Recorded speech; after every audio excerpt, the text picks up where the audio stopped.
For those that don't feel that they've found their purpose, that they don't feel fulfilled in life, how do you recommend people go about finding their purpose? How do you recommend people go about finding fulfillment in life? Yeah.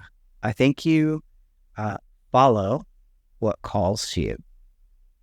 And this is why I think being honest is such a big deal, is because it can be really easy to talk ourselves out of what we're feeling or thinking, especially if we feel like the scope of whatever it is too big for us. But, I never imagined when I was younger that like, this is what I would be doing. I had a wish when I was a little kid, watching the Teenage Mutant Ninja Turtles. Like, I wish that I had a splinter to make me into, what I'm supposed to be.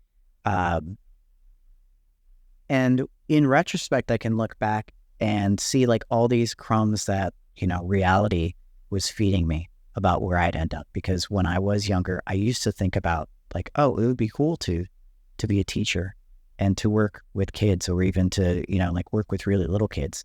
And at the time, like, I didn't see any men working with like really little kids. Like, early child education was or babysitting or anything like that was mostly the realm of female humans. But that interest was in me at a young age. And even when I set out to create Stillness, it wasn't with like teaching kids in mind. But what ended up happening was, as I lived my life, I would find myself just interested in different things. And I chased my interests, and I let those things lead me. And when they started leading me in a direction of creating something that I was terrified of, because, in order to do what I'm doing now, I had to leave the military. I'd spent my professional career as a Marine, but also as a musician. So I did not have experience in entrepreneurialism and business, but I had to study those things and make myself worthy of the task, right? But leading up to that, as I was trying to figure out, like, what am I going to do with my life, these interests were pushing me in this direction. Like, well, you see that there's a thing that the world could use. You're interested in these things, but you're dissatisfied with the way a lot of people are doing it. So what are you going to do about that? Right? I would show up to jiu-jitsu and be pissed off because like the warm-ups that we did, I thought were stupid or had nothing to do with what we were doing. So, okay, well, so what are you going to do about that? Just going to complain and keep showing up to class, or are you going to make it better? Well, I'd like to make it better, but I don't know how. Well, learn how.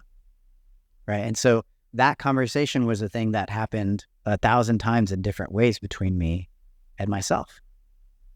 But if I was willing to face like the truth about that, right, about how I was feeling, that, hey, if you're feeling this and you have the ability to do something about it, then you have a responsibility to take on the mantle, to go learn the things, to do the things, to make the improvement that you believe needs to be made in the world. And so again, that was scary, but I had the hero's journey kind of thing guiding me.